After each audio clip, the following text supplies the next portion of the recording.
算盤子平安扣啊，呢一個呢係結合咗兩個元素嘅，一個係算盤子啦，同時亦佢都係一個平安扣嘅。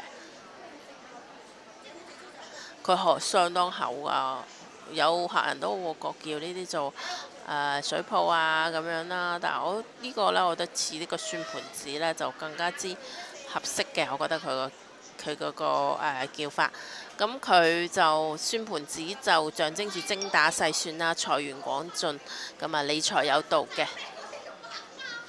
平安扣就代表富貴平安，扣住平安嚇，福氣隨行。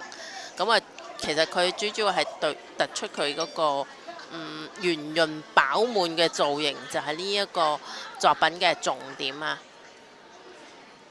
好厚身㗎，其實佢呢個係可以開兩個嘅平安扣㗎。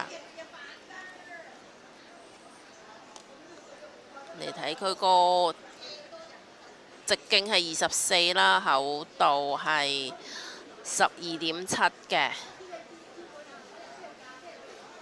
呢一個算盤子嘅平安扣，佢嘅種水又相當好啦，飽滿啦，水頭十足啦。